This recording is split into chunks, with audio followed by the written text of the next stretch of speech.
No mai haere mai, ko Shannon Dowes and tuku ingoa. Welcome to the Exchange Café.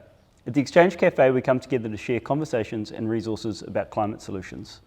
Community consultation has started to decide if the region accepts a government cyclone recovery package of $204 million. A take it or leave it offer, well short of Gisborne District Council's recovery cost assessment of $1.1 billion. With an unfunded repair bill in the hundreds of millions, it leaves the region in a difficult position. Not simply to recover, but to build back better and combat the impact of climate change. Whether we accept the government's offer or not, there will be an increase in rates to meet the recovery costs. So as community, we need to make the very best decisions on how to approach this massive task. Today, we have our wonderful Mayor Rehette Stoltz, Councillor Rhonda Tibble and Rob Telfor, and Joe Noble, the Director of Sustainable Futures at Gisborne District Council. They're here to discuss the issues and why they're asking for community input. Welcome. It's wonderful to have you all in. Let's dive straight into it because we've got a lot to cover and the issues really are at the heart of what the Exchange Café is about. It's about how we transform and build a better future, and we know that we're at risk here and it's been exposed by the cyclone. So a really interesting conversation in how we spend hundreds of millions of dollars. Firstly, can you give us some context to the package and why it's a take it or leave it offer? I'm just going to throw it to the floor, all of these questions, by the way. So I'll quickly open up and thank you for having us here today. And it is true what you say, this is a package which is well short of what we need. We've already received quite a bit, but there is a clear commitment from the government, which I have in writing, that this is not the last investment of what we need. So quickly, this 204, there's an agreement between us and the government that it will be a 50% buyout for those roughly 47 properties which will be category 3. That means the government will pay $15 million and the Gisborne District Council will pay $15 million. On top of that, there's a $125 million contribution to roading, and there's a specific bucket of money ring fence for the Bluff Road in the Tiniroto area. Then there is $64 million for flood protection. That's 90% of the cost. The other 10% the Gisborne District Council will cover. And then on top of all of that, in order to allow us to not have a massive impact on rates, we also negotiated a $30 million 10-year interest-free loan. So overall, it's $204 million to look after our roads and our flood protection, which is more in relation to the category 2 homes, but then that 50% buyout for the category 3 properties and that interest-free loan in order for us to not have a massive impact on rates immediately, but in the longer term, we will have to plan how we're going to pay it back. So you covered our next question, which is what's in the package. And I guess the next issue is why are we consulting? It seems like it's well within the community's need and really addresses a problem. So by law, we have to consult. So usually we have the special consultative process, which is a month worth of consultation. When the government introduced that, there was also an order in council released, which give us the opportunity to consult for 2 weeks. We want to hear from our community, and we know it's quite condensed, and we only have about 12 different opportunities to meet face-to-face, but we do have some interactions via our website as well. So please let us know what you think. But by law, we have to consult. There's different interpretations if you have to or not, but we decided, yes, we are going to consult. The order in council do give you a bit of wiggle room there because we do want to hear. It's the first time ever that councils will be buying out residential properties. That's not something which councils usually do. If you reflect back on Christchurch, it was a government process where the government bought out 100% of properties. So it's a new process and we want our community to be part of that. And so within the consultation, is the concept it should be a yes we accept, no we don't accept? Is that the limitation of the community's input? And what options are there if we decline? Because we still have the need, right? So I think at this stage it's absolutely a yes or a no, because this is not a package that you can unpack and choose the bits that you want. The government say to us, this is what we offer you. And what I want to make clear, and what we picked up at our other consultation meetings as well, this is a government proposal. This is not a Gisborne District Council proposal. This is a proposal we are taking to our community on behalf of the government as well. So yes, it is a yes or no. If we don't take it, we need to think, where are we going to get $204 million to do the work? So that is what we will have to weigh up. I think what we want to be sure is that our community are informed of what we are doing and how this recovery process is going. So for us, it's making sure that information is out in the community. People know how we are tracking, what we are doing. Because like you said, we've got a $1.1 billion bill. Recovery will take 5 to 10 years to do, and this is only the starting of it. But we need our community to be part of that. So with just 25% of the recovery cost being covered, knowing that we've got that $1 billion spend, is it just a Band-Aid until the next severe event? So it is definitely not a Band-Aid. I do want to put it in perspective that we've received more than $64 million already to do up roads. The government announced $15 million that houses will be able to be lifted. We have received $31 million for silt and slash removal. So those packages are coming in. This is a big package on its own. And like I said, I have in writing from Minister Grant Robinson that there is recognition that this is not the last time we will need help. It's a massive, massive amount of money. And like you say, at this stage, we have only used that to reconnect communities. We haven't, for lots of the work, built an extra resilience. It is just reconnecting communities.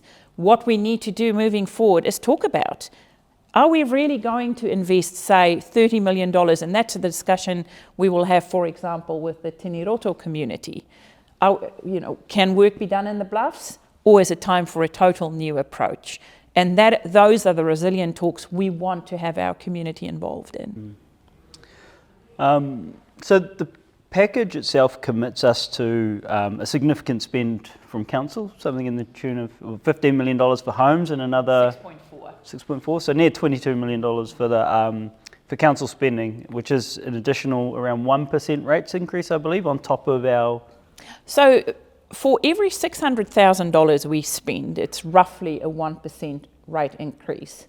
But because we are able to fund this through the interest-free loan for now, we can flatten the rates increases over the next while. So we have that buffer that through lending to do work, so borrowing will increase, but we will also be able to use that interest-free loan. So we will see approximately a 1% rate rise next year. I think the numbers are here.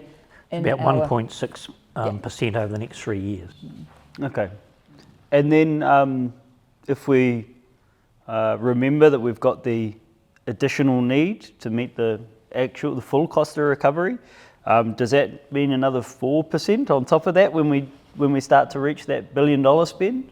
So Shannon, that you know how council work in 3-year brackets. So what we're starting on now, another order in council came through for the flood affected councils where we don't have to do a 10-year plan because we just cannot, we don't have our, everything is still up in the air. So we just cannot do those 30-year infrastructure plans. So what we can do is a 3-year recovery plan. So this is what council will start on this week, is doing a recovery plan. So as we move through that, we will be able to have a clear understanding of where funding will come from, how we will fund it.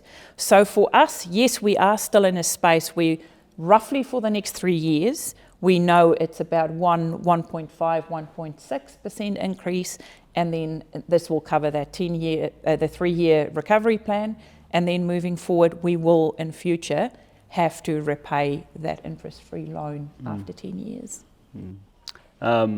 It's interesting that you should say that the requirement for a 10-year plan has been removed at the moment. I actually had a conversation this weekend where someone asked me about my time on council and whether I felt like I did, whether I felt like I contributed and did well. And my answer in recent times is that for all of the good that I felt like I did do, the cyclone negated essentially all of it.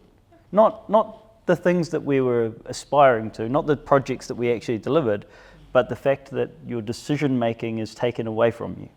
And it's really hard to consider that that you're the circumstance of events, you're the outcome of these events, not the driver of them. And I guess, how do we make an informed decision for the future when you do have this, this large additional spend looming? What does it mean to you as councillors, Rob, to go forward with this unknown on how you're going to meet the need?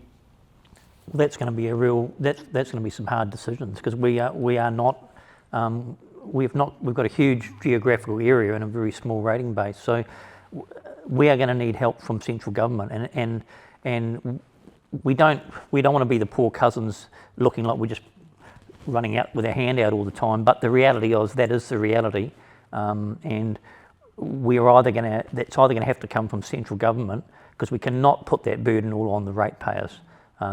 That's a model that we operate under, but not everybody in this area are ratepayers. So we're going to have to really look at that, and it'll either come from central government to a point, or we'll have to modify our expectations of what the level of service and infrastructure that we've got. So there's going to be some hard conversations, and some of them probably will be around the nice things we thought we'd like to have may have to go on the back burner for a while.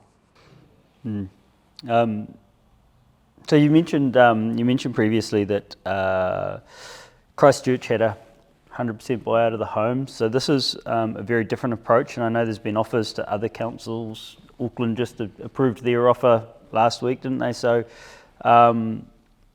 do we know from this package if it's going to set a standard for the rest of the money that might come into region? Are we going to be expected to meet this sort of 50-50 input? So the government made it very clear, because initially we said to the government, we are setting a precedent here. In future, will there be an expectation of councils to buy properties? Because it's unheard of. Usually we fix the roads, we do water, wastewater, libraries, stuff like that. This is a total new activity which we don't usually do.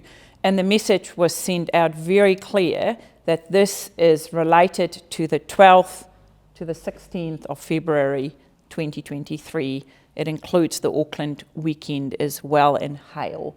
So it is very clear that this package is only for this, but we can't help and think, well, if it's only for this, I know that Nelson already wrote to the government and said, we had floods in August last year, can we have a similar arrangement? But Shannon, that to me is one of the bigger questions as a nation, what we need to ask. Is this how we are going to have to operate from now on? Because these types of events, they might not happen in the Tairāwhiti soon, but it will be West Coast, or it will be Nelson, or a different area, and how we approach that risk taking and your property investment. How do we make sure it's an equitable system, and we keep our community safe, and we protect ourselves economically? Yes, it's a very uncertain future, isn't it? It's complex as well. Very complex. And I congratulate you on the foresight to negotiate the $30 million lending to align with this package. It does really support the community. I know what interest, and particularly with rising rates, would have done to the. We would not be able to afford it. We would just not be able. Our community is suffering, and we just cannot ask anything more. So let's move on to the distinct parts of the package itself. So there's 125 million for bridge and roading repairs, and we have 8 destroyed bridges, roads that are continuing to deteriorate, not just that they haven't stopped. Talk about Tini Roto. Yeah. how far will 125 million really go? And is there a list of roads and bridges and that kind of thing that will be fixed? So Joe, you were part of those, and on the website, if you go onto the package, it does give you a little bit more detail of the flood protection and roads, but there were specific roads and areas that we had to ask for. It wasn't just a blind package given to us. So that's right, staff went away, looked at the priorities. So Tiniroto is specifically mentioned as needing an alternative route around the bluffs, so that's specifically mentioned, and I think there's about $45 million tagged for that particular project. And then it was a process of going through and looking at other priority areas for roading, such as the bridges that are lost, the bridges that are at risk, and also through working with our iwi partners. We know that there are some Māori communities in particular that have some real roading resilience issues, so that's on the list as well as some other projects around improving drainage. So we are creating more resilient roads, so hopefully we don't have to go back quite so often to repair. And that's been a lot of the problem in the past, that the money from central government has come towards repairing and reinstating rather than thinking what's the longer term solution for our roads. Yeah, I guess that leads well into my next question, which is, you know, we have had a significant increase in our roading work program over recent years. Before the cyclone. With the PGF money, which we could use. PGF money did contribute significantly and advance our maintenance schedule, and we tried very hard. So as we go into spending this new quantum, do we expect the road to fail 100 metres down the road from the slip we've just fixed? Do we expect to see maintenance that then just drops away and we lose that spend again? Is our region that vulnerable at the moment, I guess is what I'm asking. So what we'll be looking at when we design in detail how we're going to spend this money is enduring solutions. We definitely don't want to be in a scenario where we spend the money, fix a road, and then we're back next year to fix it again. But the road network in particular is very fragile. And we know that, and this $125 million isn't going to be all the money that's needed to make that a resilient network. So there's going to be some tough conversations ahead about how we fund improving the rest of the network. And we do need to set community expectations, Shannon, because like Joe just said, $125 million, once you've built a few bridges and done some resilience work, that is gone. You know how expensive it is to do roading projects. So we also need to make sure we have community expectations that, and I do know of certain areas where we do not have future plans. There are temporary access there, and like an area like Tiniroto is very lucky that there is a parcel of that money specifically earmarked for that.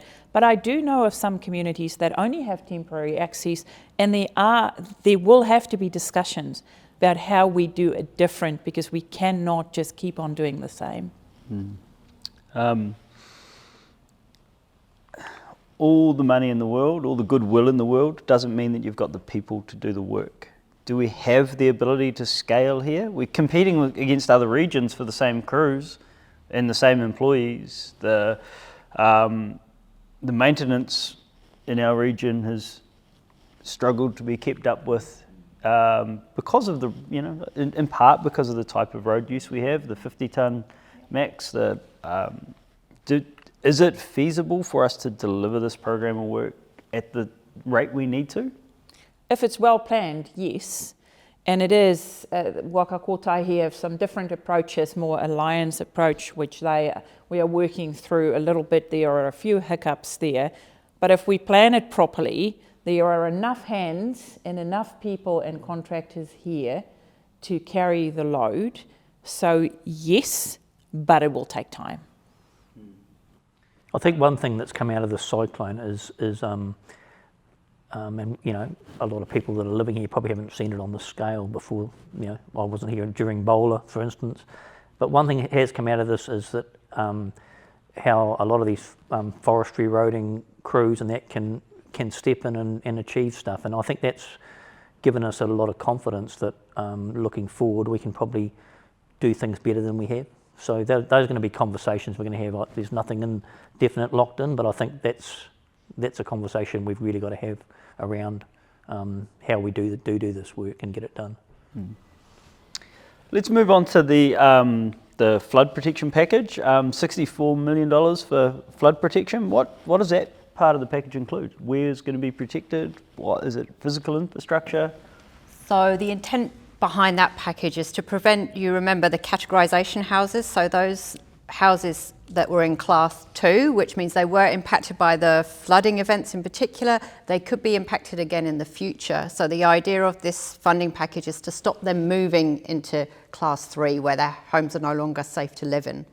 So in terms of what that looks like, it will be a mix. So for example, Tikaraka, we're doing some work out there modelling what happened with the river, and it may be that we need to upgrade the existing stock banks.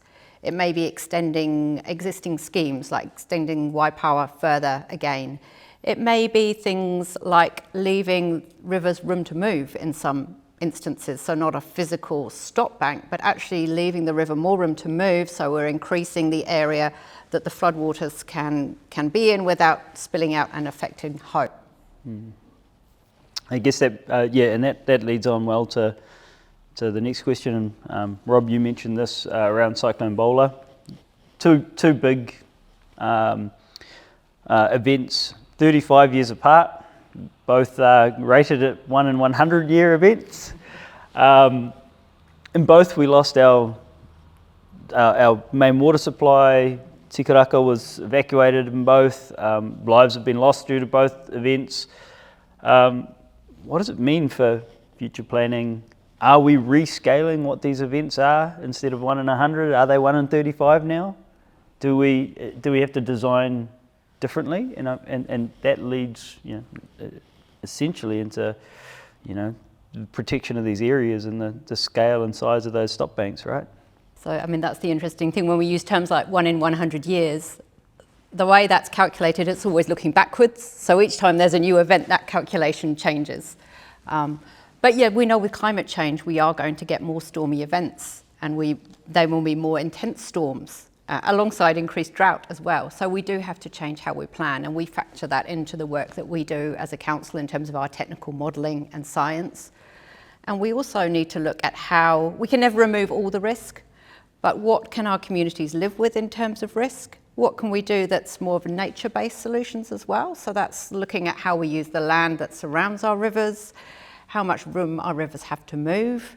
There won't always be an engineering solution won't always be the best solution. So there's lots of different aspects we need to consider when we talk about flood management. It's not just about, there's not always an engineered solution. We can't always build a bigger and better stop bank. Yeah. So that would imply, reintroduction of native, so that you've got multi-layer land cover and slows water transport. It would imply that you're going to reintroduce wetlands to slow capture, but so are we considering non-engineered, non-modified environments as part of a solutions package? Yes, we are, and we also received some additional funding from central government to specifically investigate the nature-based solutions for the Waimata catchment in particular. So that's going to be our first focus area. And I think it's going to be about having a long-term plan. So in the short to medium term, it may be about engineered solutions, but then looking longer ahead, we can't solely rely on that traditional approach. We do need to think, how do we live better with nature? Because we have manipulated in lots, say in the last 50 or 100 years, manipulated nature quite a bit to suit our needs. It feels like nature is pushing back and saying, no thank you. So we will have to think how we make that living together better for us, but also better for the environment. Yeah.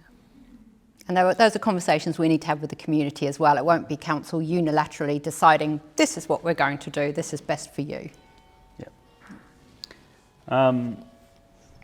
So far we've got 47 homes in Category 3. We've got 4 whenua Māori properties as well that are likely to negotiate through the whenua Māori pathway established by the government. These are deemed severely impacted areas under the government's land categorisation framework, and the government support package includes that $15 million to enable us purchasing these properties. You mentioned before that previously, like Christchurch, it was government bought. Now councils around the country are looking at it as council purchases. Your personal feelings on whether council should be involved in property purchasing? Like I said before, this is definitely a government-introduced process. I remember chatting with Grant Robinson and said, this is not usually something that councils would do, and I have no money, so we can't do it. So it is definitely the government seeing how, and I think they see in future these other types of discussions to have, but for councils this is brand new, and we are just wrapping our heads around what it means not only for this package, but what does it mean if we have another event, and we will have more events, and how we go, how do we fairly then deal with that. For now, our focus is on what is in front of us, this package from the government, but it is totally new territory for councils. Yeah. So with the combined 15 million from government and 15 million from council, we end up with a significant amount of money. $30 million is averages out at $637,000 per house for the purchasing. Are we expecting to buy them all at essentially their current valuation at full cost, or is insurance contributing somewhere? So insurance and EQC, first of all, that is where the first chunk of money should come from, insurance and EQC. Then what is left will be split 50-50% between government and local government. Okay, so we're hoping we don't have to spend 30 million, but there's 30 million allocated. Yes, and we do have processes in place which we will adopt on the 1st of November. Just the technicalities behind this process is what date will valuations be taken. You know, it is quite a complex process, and we were able to learn a lot from our neighbours in Hawke's Bay as well, what they were doing. They a couple of weeks ahead of us, because the government started negotiating with them and then moved on to us. So we could also see a little bit how they go about what valuation date you use and more of those technicalities, but that we will share with the community around the 1st of November. So I guess losing near 50 houses from our housing stock is not great. We already have a housing shortage. Are we in a position to fund development if there was leftover funds from this $30 million, for example? Would that be something that council can use to open up new land to help relocate some of these families? I don't imagine we would be able to channel money away from, if it's a government process. We will see how that wash out. But taking 50 houses out of our housing stock, and I know Kaingaora and other building companies have done a lot this year. I have been to probably 15 openings of little developments around town, so a lot has happened, but that was to add to an already very, very sad stock. So yes, there's going to be a big hole, and on top of that, we're going to sit with 50 properties that the council will have to decide what do we do with it. Some lean towards just easy, it's around a river, so it will just become a reserve. But there are also properties, more landslide properties, which sit in the middle of neighbourhoods, which we need to decide what are we going to do with it and how are we going to make sure it's safe. And those are future discussions. This is a massive, massive undertaking. And as you say, they're future decisions. What's the thought at the moment for the properties once you've got them? Will you be trying to resell the homes, putting them out to tender? That is all part of the process. Joe would know more about that. I know some of that. I know of a house that's already been demolished, and so people are at different stages of what they are doing and what they are considering. Yeah, and that would also be part of the negotiations with the homeowners. If they want to keep their home, then that will be removed from the purchase price, for example, and then they could on-sell it or move it somewhere else potentially. It will be a bit of a case-by-case scenario, and some do have to be destroyed because they are unsafe. Yes. And we are lucky, Shannon, that our staff have one-on-one relationships with those 47 families, and saying that there are a few houses that are just on that cusp of maybe moving into 3 or staying into 2, but roughly 50 families have one-on-one contact with our recovery office, because every situation differs. And it is massively traumatic for that family. Yeah. And I guess the Category 2 homes too have a lot of concerns still. Is there anything to help Category 2, besides the flood protection works to try to give them resilience? Is there... And the $15 million that the government announced, we're still waiting for the terms of reference. So maybe 3 weeks ago, the Prime Minister was here and announced that $15 million that will be able to lift houses at Tikaraka and around the region. So that would be more those Category 2 properties that need intervention on the property, not so much flood protection as such. Great. So saying outside of this announcement that is there for them. That's great to hear. Does the council have the capacity to manage this additional workload? So we mentioned that obviously the roading crews and the increase in work there is very difficult to find new people to help. And you suggested good management was required. Have we got enough people? Have we got the operating staff to actually manage this increase in workload for council? So this is huge, Shannon. This Category 2, 3 is huge on top. So usually after a cyclone or after a state of emergency, we would go into response, then we would go into recovery, which is a huge task on its own. On top of that now, we have these Category 2 and 3 properties, which we need scientists, and we have received some secondments from MFE, so we have asked for help. Because if you compare us to the Hawke's Bay, there are 5 councils doing this work, where the Gisborne District Council are doing all of it.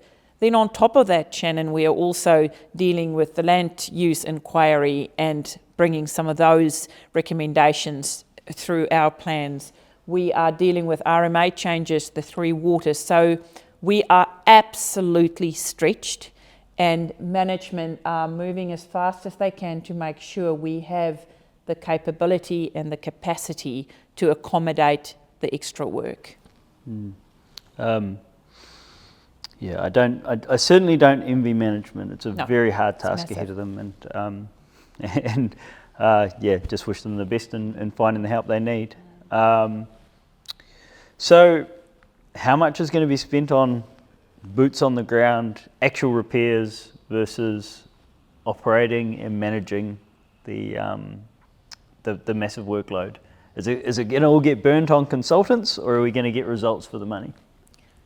Results for the money, Shannon. It's always the elephant in the room, isn't it? That's the big question, and that's what you get hit with out there on the street all the time, is what percentage of this ends up going on consultants, and we're going to have to make sure we really look at that hard. Yeah. But also, when it is so different when we do work as a council or when we do work with Waka Kotahi or with government, there's that extra layer of reporting back and that bureaucracy, which weigh everything down, because I do respect the fact that the government also have boxes to tick and want to see that the money that they handed out are well spent. So it is up to us to make sure we have clear KPIs, we have clear expectations, reach our milestones. So it is that check and balance as we move forward and see if something is off track, how do we pull it so that it does move in the right direction. So it will need to be sharp eyes on the ground and try and balance the expectations from the government as well. So, that gives us some great accountability measures in terms of the KPIs and working towards things. Is that going to be something that you can share with your community and let them see how we're progressing? Because I think that's saying of genuine interest to most people is we want to see that that our community is receiving that benefit or that recovery. I think one of the strategies and being used in relation to the Mayor Relief Fund shows that we're getting really good at using infometrics to be able to demonstrate where spending is gone. So for the purpose of making sure that our community is kept informed, infometrics really is the way, and we're already doing that as council. Great. And that'd be visible through your pānui or... Absolutely, and you know, like finance and performance, every quarter where we will then take a look at this came in, this is what we plan to do, these were the outcomes, this is a red traffic light, need more attention, haven't started yet, this is orange and this is green. So we can make sure our eyes are on those reds, why haven't they started, what's happening, and try and move it on. So there is visibility in council papers.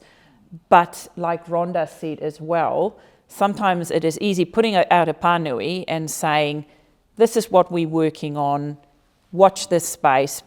And I do want to give a big shout out to our comms team. They have been doing a phenomenal job in the last 9 months trying to inform communities via Facebook mostly and Instagram, but mostly Facebook. That's where they get the most traction. Oldies like us are still on Facebook.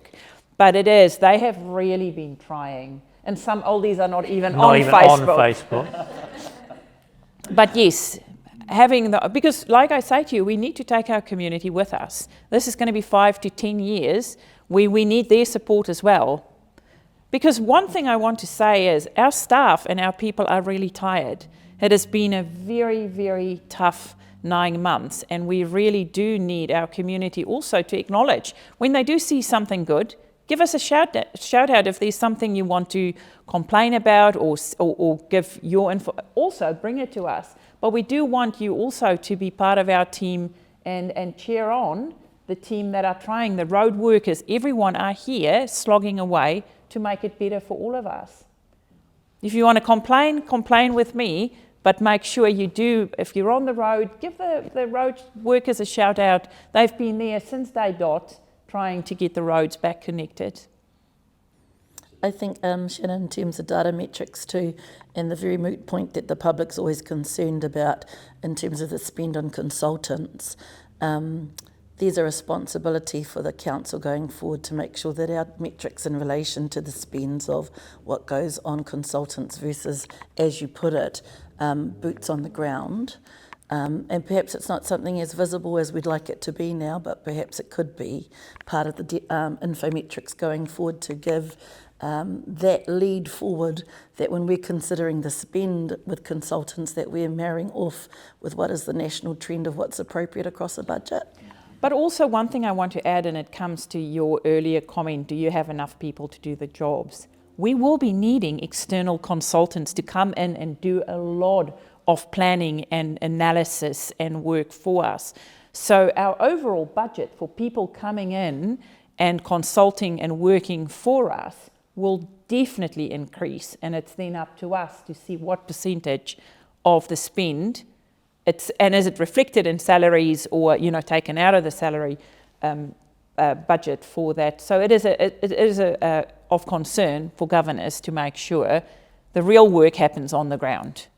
Absolutely, and I think it's the nature of your procurement policy and good management of that spend, knowing it's going to happen over time. And no one expects you to have those additional staff members. You didn't expect to have to do this work, so there's not staff there for it. And when people sometimes say this parcel that we negotiated, I don't need a treaty lawyer on the staff. So like Matanuku Mahuhika, who was a great negotiator for us and helped us with this parcel over, say, 2 months. We don't want someone like that on as an employee. That's a consultant we will be using and adding skills to our kitty. So it is just being smart with how we move forward. Yep.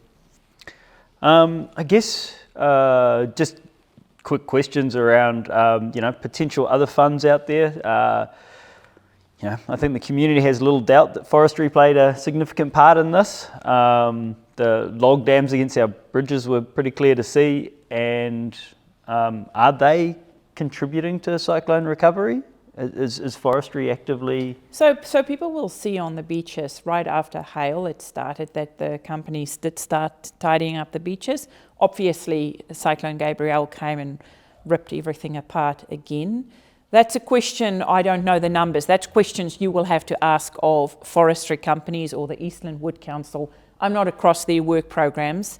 I know that they have played parts and they are doing some stuff, but I'm not 100% sure on what they are spending or where they fit in. They will have their own work programs. Yep, and that's and yes, we have seen them active on the beaches and helping in the cleanup. Is that going to be ongoing as more stuff gets mobilised, or we just don't know? So Shannon, that's the $31 million package that I mentioned will be part of the beach cleanups, will be the silt and the woody debris removal. So usually you know that before Labour weekend, which is this coming weekend, council tidy up the beaches.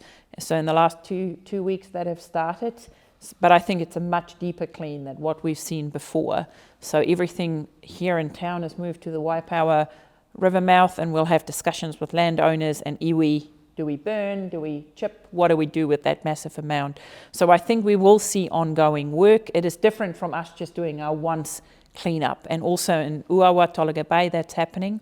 So it is ongoing, but what happened last year, we did our Labour weekend cleanup, and then we had an event in November, and then we had to do another tidy up. So let's hope for a fabulous dry summer of sunshine. Let's hope.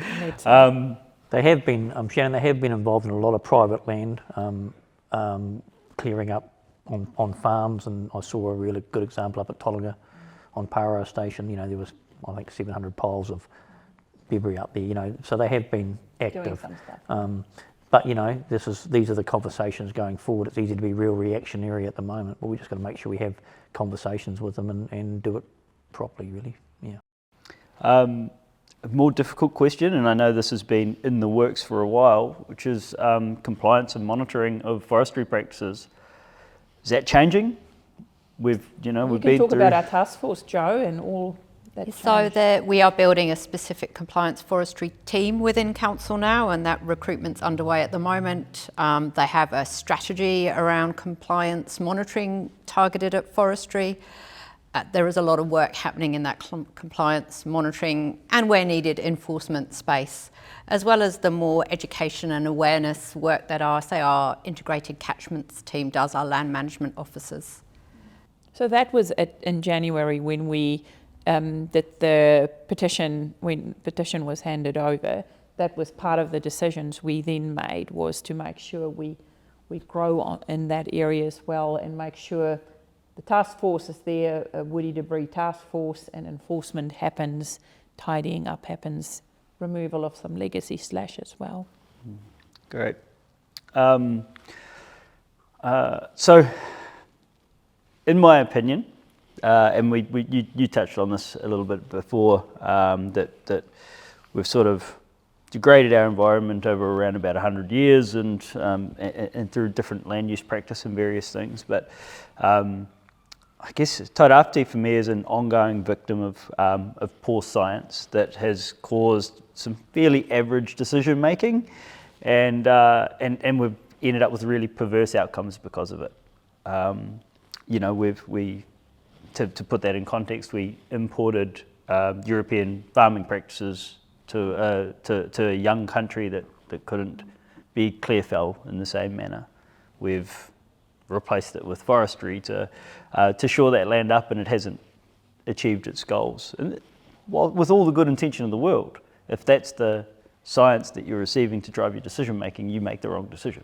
And you make decisions with what you have at hand. If you think what happened during Bola and the remedy for that, we are now dealing with some of the decisions, well-intentioned decisions made after Cyclone Bola. So it is for us to stand back and take that longer term approach, because we cannot have these 3 and 10 and 30 year plans, because that is not going to work long term. If we make decisions now with a 30-year plan, it's not going to work. So yes, people usually make decisions quite reactive in situations like this, where you have to deal, like after Bola, had to deal with issues that were created way before removing native bush, maybe creating farms and areas or plantings where it shouldn't be. So yes, I agree. I absolutely agree with your outcome and how we now move forward and make decisions so our kids don't have to deal with our decision making in 30 and 50 and 100 years, is what I would like to see. And I guess on that as well, the economy or economic activity has driven a lot of those decisions, right? We always try to look for win-wins where there's an economic outcome as well, and that hasn't necessarily served us that well. Forestry profits, for example, primarily go offshore. We're taxed to subsidise the planting, where our rates have significantly increased over a long duration to meet the needs of the roading of forestry. On top of that, now we've got more than $1 billion of damage, largely caused by industry and region. If we tally the cost now, if we look at it all, is forestry really a net negative for the region? Has it cost us more than it's benefited us? So that's a discussion we will have to have with our community, where we balance that economic income, where I know often people say 1 in 4, some people say 1 in 8. Families are employed in some or other way by forestry, and then you ask at what cost. And those are the discussions we will be having going forward. You will be well aware, as the new legislation and the NES for plantation forestry, which have those new plan changes that came in last week, where different slash removal practices will come into play. So yes, those are the discussions, honest discussions we will have to have, and say, yes, we see the economic benefit, but at what cost? I think Shannon, what's going to come out of this is I think everyone's realising that there's got to be a lot more community involvement than probably what there has been in the past. A lot of these decisions were made from Wellington, and they were blanket decisions almost imposed on different communities. So yeah, we are seeing the consequences of that, but we've got to make sure we don't repeat the same thing, and involve catchments. We're seeing catchments popping up, and just a group's just starting the Te Aroai catchment group up. Well, that's community involvement. So I think there's got to be more of that, and but it's very, very easy, and we've been going to meetings, Rhonda, and community meetings just lately, and we're going there specifically for this package, but we're being confronted with actual individual communities' concerns of their area. And I think one thing that's really come out of that is that the community seems to think that there's a whole lot of people sitting in council that can just jump up and deal to everything on day one, and it's not that way at all. There's not a whole lot of spare people.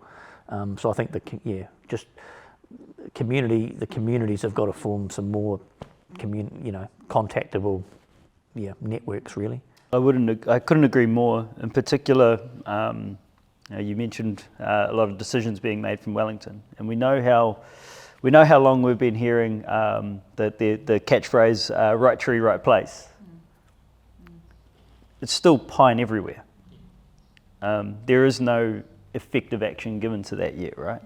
And also, Shannon, the rules that were introduced last week, we've been lobbying for that since they invented the NES for when they started to want to do national standards, we said it is not going to work for highly erodible land. We can't have national standards. What work in the Hawke's Bay does not work in Tairāwhiti. But they didn't listen to us. So the stuff that was introduced in the last week came out of our plans. So we are seeing that our voices are heard a little bit more in Wellington, but you have to keep on squeaking. Absolutely. It doesn't even begin to address the social impact we've had, the biodiversity loss, the environmental impact and degradation of our waterways. Is restoring our roads the desirable outcome? Are we really transitioning towards a carbon-free future? And do we need to be doing our region differently? Not just the roading, but the what our idea is for the future of Gisborne. So restoring roads at this stage is just connecting a community who are stretched out across a massive geographical area. So for us, it is totally different than, say, the Hawke's Bay, who all live relatively close together. For us, it's connecting like State Highway 35 and some of those roads off them that also have economic impacts for our region. So for now, it is connecting communities again. Transitioning to a carbon-free future is an ongoing and a long process which will take lots of different interventions from everyone. That's not a council process, that is an industry process, that's everyone taking part. Also, next week we might have a new government or a different government from what we have now, and that might have different guidelines again down from Wellington. So it's for all of us to try and play our part and what is expected of us. And then doing forestry differently, I think it is acknowledged across the region that different stuff need to happen.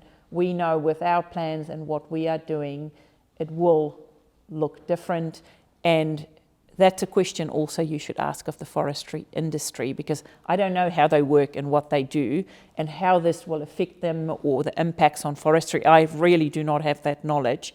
We are the regulator and have to look after our environment better, and that is the role of the Gisborne District Council. Yeah. So are we taking the opportunity to plan? Are we taking the opportunity to not repeat the mistakes of the past? Are we taking this opportunity to sort of reset our aspirations? And if so, how does the community get involved in that? So absolutely, we will be looking at a refresh. For now, and starting in the next week or so, we'll be talking about just our 3-year recovery plan. But you know how that works, Shannon. In a 10-year plan, which this is not, you have those further out aspirations and what you want to see different. And that will be part of that process. And there will be input from our community. So for us now, we'll start that process, because up to now, it felt like whack-a-mole. You fix something and then something else is broken, and you fix that. And so it feels to me, I felt that before Tiniroto Road, but then that happened, so it's still a little bit whack-a-mole. But now we need to take a deep breath and look at that bigger picture. What do we need to do different to have different outcomes? Because if we're just going to spin it exactly the same way, in 30 and 50 years, our kids and grandkids are going to sit here and discuss with you, look what they did after Cyclone Bola, and then my mom and my dad and my cousin and my auntie did this after Cyclone Gabrielle, and now we are picking up the pieces, and that is not what I want to see. Final thoughts, really. I mean, protecting and enhancing our environment is an absolute must and is at the heart of all of our decision making now. We will continue to see devastation across our region until we repair some of the damage that we've caused. Are there any final comments from anyone on how you want to approach that and things that we can look forward to in the future? Maybe some ideas of what's going on in council behind the scenes?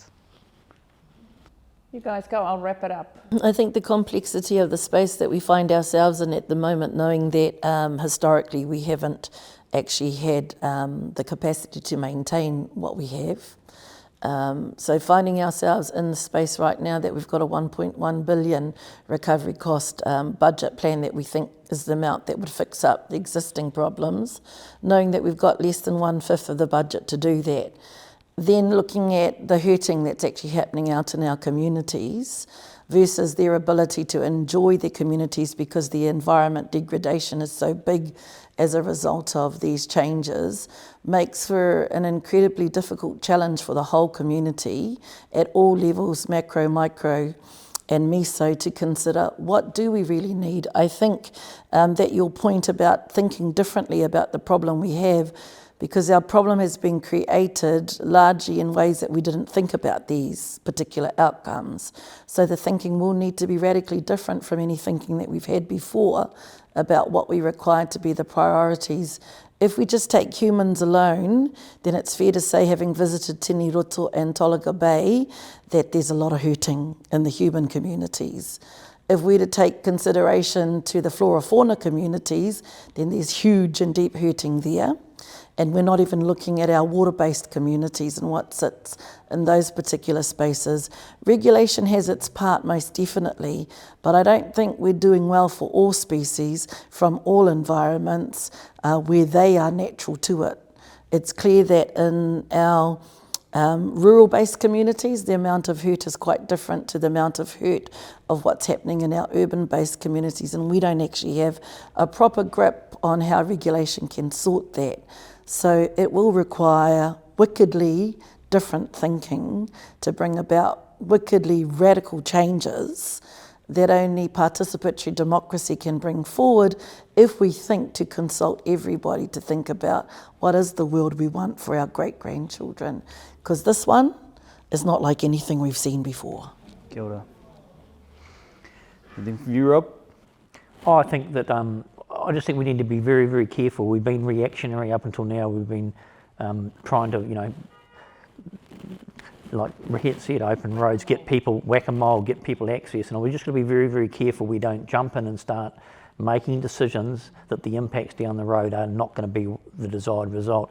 And we've seen in the past 10 years, just by making more rules is not the way that you're going to get buy-in from communities to go. There's a whole lot of people that are hurting and the costs that have been imposed on them, and you say, how come our roads are in such a bad state? Well, it's because a lot of that is the rules that have been put around what these guys have to operate under, and you only have to look at health and safety that's come in.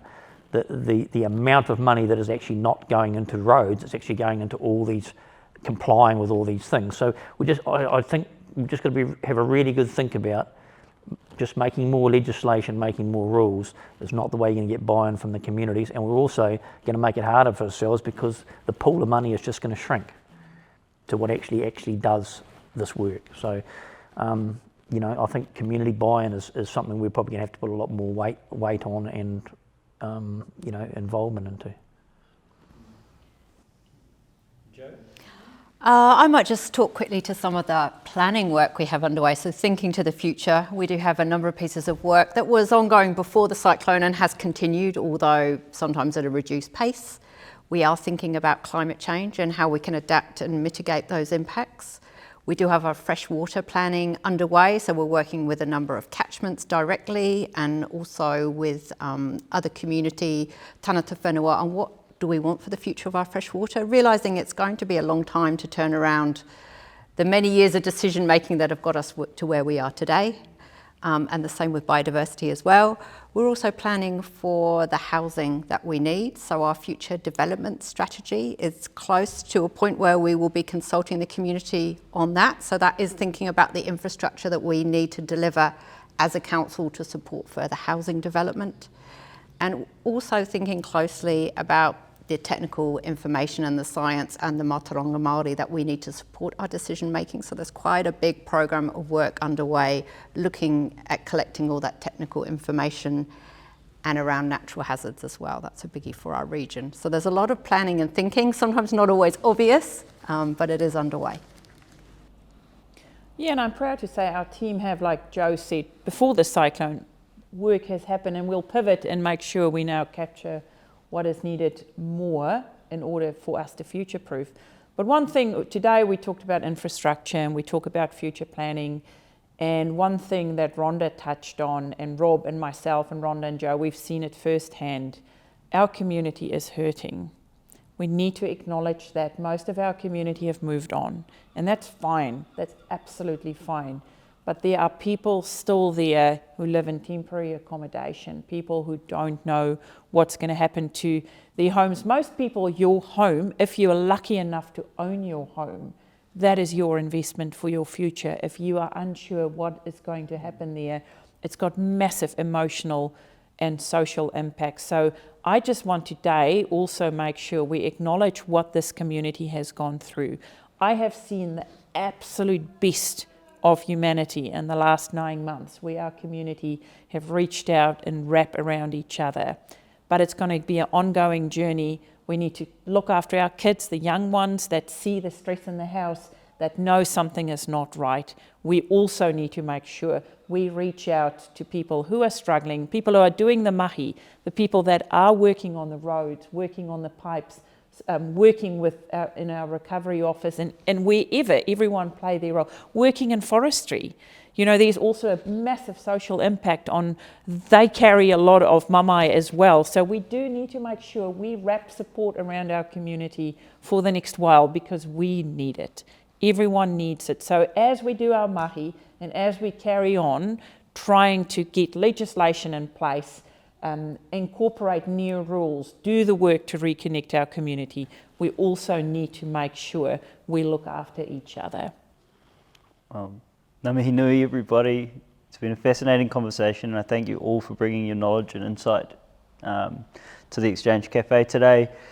From a personal point of view, I want to thank you for representing our community and for helping these representatives to deliver such great work.